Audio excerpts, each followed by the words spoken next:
அனைவருக்கும் வணக்கம். இன்றைக்கி இந்த வீடியோவில் நம்ம ஆவாரம் பூவை பற்றி பார்க்க போகிறோம்.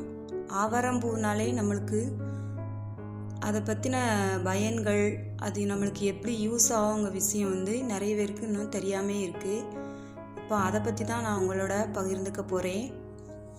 அதாவது இந்த ஆவாரம் பூ பெரும்பாலும் நம்ம வீட்டை சுற்றிலும் இந்த செடி நிறையா வளர்ந்து நிற்கும். அதே மாதிரி இதுக்கு தங்கப்பஸ்பம் அப்படிங்கிற ஒரு பேருமே இந்த ஆவாரம் பூக்கு இருக்குது. அதாவது ஆவாரம் பூ பூத்திருக்க சாவாரை கண்டாரோ அப்படின்ட்டு ஒரு பழமொழியே இருக்குது இதுக்கு. அதாவது இந்த ஆவாரம் பூவை நம்ம சாப்பிட நம்மளுக்கு சாவு நம்ம பக்கம் நெருங்காதுன்னு சொல்லுவாங்க. அதாவது இந்த ஆவாரம் பூவில் அவ்வளோ ஒரு நன்மைகள் இருக்குது.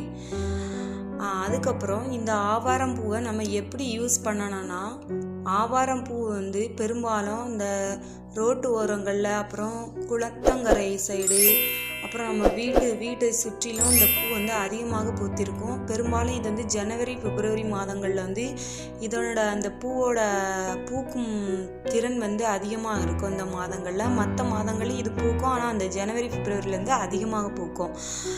அப்புறம் இந்த பூவை நம்ம எப்படி யூஸ் பண்ணோம்னா, இந்த ஆவாரம் பூவை பறித்து அதை நிழலில் காயப்படணும். இந்த ஆவாரம் பூவை பறிக்கும்போது அதில் நிறைய வண்டு பூச்சிகள்லாம் இருக்கும். அதெல்லாம் நம்ம தூர எடுத்து க்ளீன் பண்ணிவிட்டு அதுக்கப்புறமா அதை யூஸ் பண்ணணும். அப்படி எல்லாத்தையும் பறித்து அதில் வண்டுக்கள் பூச்சிகள் ஏதாவது இருக்கா அப்படின்னு சொல்லி செக் பண்ணி பார்த்துட்டு அப்புறம் அந்த பூவெல்லாம் உதுத்தி நல்ல நிழலில் ஒரு 5 நாள் காயப்படணும். காய போட்டதுக்கப்புறம் அதை எடுத்து நல்லா கையினால் நொறுக்கி விட்டோம்னா அது பொடியாக மாறும். அப்புறம் அந்த பொடியை எடுத்து தினமும் 1 ஸ்பூன், அதாவது 1 டம்ளர் வெந்நீருக்கு, அதாவது 200 கிராம் தண்ணிக்கு ஒரு டீஸ்பூன் போதும். அதை போட்டு நம்ம கொதிக்க வச்சு நம்ம அதுக்கப்புறம் அதை வடிகட்டி குடிக்கலாம். இதை எப்போ குடிக்கணும்னா, தினமும் வெறும் வயிற்றில் குடித்தா ரொம்ப பலனை கொடுக்கும். இது எதுக்கு யூஸ் ஆகும்னா, அதாவது சர்க்கரை நோய் உள்ளவங்க இந்த டீயை டெய்லி ரெகுலராக எடுத்துகிட்டு வரலாம். அப்படி குடிக்கும்போது இந்த டீயில் கொஞ்சம் உவர்ப்புத்தன்மை அதிகமாக இருக்கும். அதுக்காண்டி, அதாவது இந்த சுகர் இல்லாத பேஷண்ட் வேணால் நாட்டு சர்க்கரை சேர்த்து குடிச்சிக்கலாம். ஆனால் அது நாட்டு சர்க்கரை சேர்த்து குடிக்கணுங்க அவசியமே இல்லை. நம்ம இதை ஒரு ட்ரீட்மெண்ட்டாக பயன்படுத்தும் போது நம்ம அப்படியே சாப்பிட்லாம். இப்படி நாட்டு சர்க்கரை சேர்க்க வேண்டாம் அப்படின்னா அதுக்கு பதிலாக அது கூட கொஞ்சமாக துளசி சேர்த்து அந்த டீ கூட கொதிக்க வச்சு குடித்தோம்னா அதில் கொஞ்சம் இனிப்பு சுவை இருக்கும். அதனால் நம்மளுக்கு அந்த உவர்ப்பு தன்மை தெரியாது. நம்ம சுலபமாக அதை குடிச்சிடலாம். இப்படி குடிச்சிட்டு வந்தால் நம்மளுடைய உடம்புல உள்ள அந்த நச்சு கழிவுகள்லாம் நீங்கிரும். அதுக்கப்புறம் சிறுநீரக ப்ராப்ளம் இருக்காது. அப்புறம் என்னென்னா, அந்த டீயை நம்ம குடிச்சிட்டு வரும்போது உடலுக்கு ஒரு நல்ல ஷைனிங், அதாவது பளபளப்பை கொடுக்கும். இப்போ என்னென்னா, எல்லாத்துக்குமே முகம் அழகாக இருக்கணும்னு சொல்லி ஆசைப்படுவாங்க. அதுலேயும் பெண்கள் என்ன பண்ணுவாங்கன்னா, ரொம்ப நம்ம மூஞ்சி அழகாக இருக்கணும் அப்படின்னு சொல்லி ஆசைப்படுவாங்க. அப்படி இருக்க பெண்கள் என்ன பண்ணணும்னா, இந்த ஆவாரம் பூவை பறித்து நல்லா காய வச்சு அதை அந்த பூக்களை எடுத்து காய வச்சு அதை பவுடராக்கியும் மூஞ்சில் பேக் மாதிரி போடலாம். அப்படி இல்லைன்னா பச்சையாகவே அந்த ஆவாரம் பூவை பறித்து தயிரில், அதாவது வெறும் தயிர், அப்படி இல்லைன்னா பசுமாட்டோட தயிரை எடுத்து நம்ம அதை அரைச்சி முகத்திற்கு கொஞ்சம் நேரம் பூசி வச்சுட்டு அதை கழுவுனோம்னா நம்ம மூஞ்சி நல்லா பளபளன்னு ஷைனிங்காக மாறும். அதுக்கப்புறம் உடல் துர்நாற்றம் உள்ளவர்களுக்கும் இந்த ஆவாரம் பூவை தேய்ச்சி குளித்தா அவங்களுக்கும் அந்த வாடை இல்லாமல் இருக்கும்.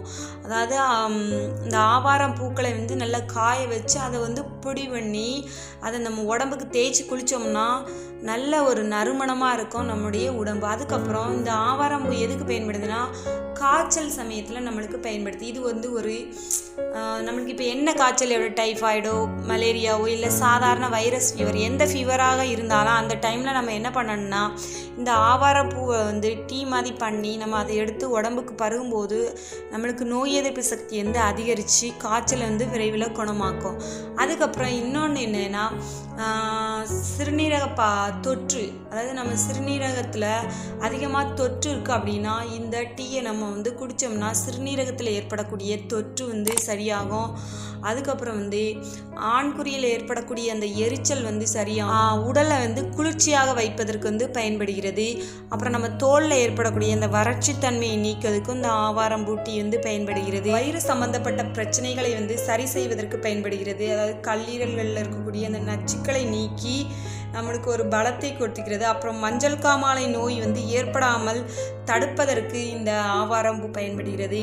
அப்புறம் ஆவாரம்பூக்களை அரைச்சி அவ்வப்போது உடலில் பூசி குளித்தோம்னா நல்ல ஒரு பொலிவான ஒரு தோற்றத்தை பெறலாம். அதுக்கப்புறம் என்னதுன்னா, மாதவிடாய் காலங்களில் ஏற்படக்கூடிய இரத்தப்போக்கு, அப்புறம் வயிற்று வலி இதெல்லாம் சரி பண்ணதுக்கு நம்ம என்ன பண்ணணும்னா, ஆவாரம்பூ வந்து கூட்டு மாதிரி செஞ்சு சாப்பிடணும். அதுக்கப்புறம் இந்த பெண்களுக்கு மலட்டுத்தன்மையை போக்குவதற்கு இந்த ஆவாரம்பூ வந்து பயன்படுது. இந்த ஆவாரம்பூவை நம்ம ரெகுலராக எடுத்துகிட்டு இருக்கும்போது அவங்களுக்கு கருப்பையில் இருக்க வலி எல்லா பிரச்சனையும் சரியாகி அவங்க விரைவிலேயே கரு உருவாகக்கூடிய தன்மையை வந்து அடைகிறார்கள். அப்புறம் வந்து நம்மளுக்கு பெரும்பாலும் வந்து கண்களில் ஏற்படக்கூடிய கண்வலி, அதுக்கப்புறம் வந்து இந்த மெட்ராசைன்னு சொல்லுவாங்க, அதெல்லாம் சரி பண்ணதுக்கு என்ன பண்ணணும்னா, அந்த ஆவாரம்பூக்களை சாறு எடுத்து அதில் ஒரு 2-3 துளிகள் விட்டு வந்தாலே அந்த மெட்ராசை வந்து சரியாயிரும்.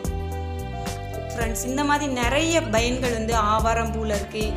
அதுக்கப்புறம் இந்த பெண்களுக்கு ஏற்படக்கூடிய இந்த வெள்ளைப்படுதலை வந்து சரி பண்ணதுக்கு உதவுகிறது.